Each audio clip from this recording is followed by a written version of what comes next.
ஹாய்ங்க. நோம்பிக்காக பார்த்தீங்கன்னா பலகாரம் செய்கிறது, முறுக்கு சுடுறது, வீடு சுத்தம் பண்ணுறதுன்னு இப்படியே 2 நாள் வீடியோ போட முடியலைங்க. ஊர் பக்கமெல்லாம் பார்த்தீங்கன்னா அரிசி ஊற வச்சு ஆட்டி தான் முறுக்கு சுடுவோங்க. அம்புட்டு ருசியாக இருக்குது, நல்லா மொறு மொறுன்னு இருக்குங்க.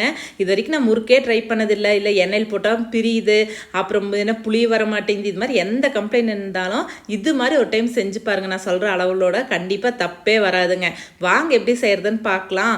அதுக்கு பார்த்தீங்கன்னா இன்றைக்கி இட்லி அரிசி பார்த்தீங்கன்னா இன்றைக்கி கொஞ்சம் அதிகமாக எடுத்திருக்கேன். ஏன்னா நிறைய பேருக்கு கொடுக்க வேண்டியது இருக்குங்க. அதனால் பார்த்தீங்கன்னா இன்றைக்கி அளவு ஜாஸ்தியாக எடுத்திருக்கேன். கப்லேயோ டம்ளர்லேயோ இட்லி அரிசி அளந்து எடுத்துக்கோங்க. நல்லா கழுவிட்டுங்க, நல்லா நல்ல தண்ணி ஊற்றி ஊற வச்சுக்கோங்க. 2-3 மணி நேரம் ஊறட்டுங்க. காரத்தை மாதிரி வரமிளகா அது தனியாக ஊற வச்சுக்கோங்க. அதுக்கப்புறம் நல்லா ஊறின அரிசி கிரைண்டரில் மாற்றிங்க, நல்லா மைய தண்ணி விட்டு நல்லா மையாக அரைச்சிக்கோங்க. அப்புறம் அரைக்கும் போதே ஒரு கைப்பிடி கல் உப்பு போட்டுங்க, நல்லா ஒன்று சேர்ந்து அரைஞ்சி வரட்டுங்க. அரிசி ஒரு அளவு ஜாஸ்தியாக இருக்குன்னா 2 ட்ரிப் அரைக்க வேண்டியது இருந்துச்சுங்க. முதல் ட்ரிப் பார்த்தீங்கன்னா வெறும் உப்பு மட்டும் தான் போட்டு அரைச்சேன். 2ஆவது ட்ரிப் பார்த்தீங்கன்னா ஊற வச்சு இந்த வரமிளகா மிக்சியில் ஒரு சுற்றிங்க, மாவோடு சேர்த்து நல்லா மைய அரைச்சி 2 ஒன்று சேர்ந்து நல்லா கலந்துட்டேங்க. 2 டம்ளர் இட்லி அரிசினா 1 டம்ளர் பொட்டுக்கடலை, இதுதான் கணக்குங்க. மிக்சியில் போட்டு நல்லா ஃபைன் பவுடர் பண்ணி நல்லா ஜலிச்சு சேர்த்திக்கோங்க மாவோட.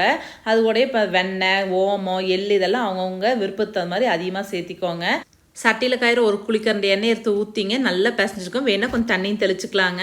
நல்லா முறுக்கு மாவு பிசைஞ்சுங்க, அதுக்கப்புறம் புளிஞ்சு எண்ணெயில் போட்டு எடுக்க வேண்டியது தாங்க. சூப்பரான முறுக்கு தயாருங்க. கண்டிப்பாக ட்ரை பண்ணி பாருங்கள்.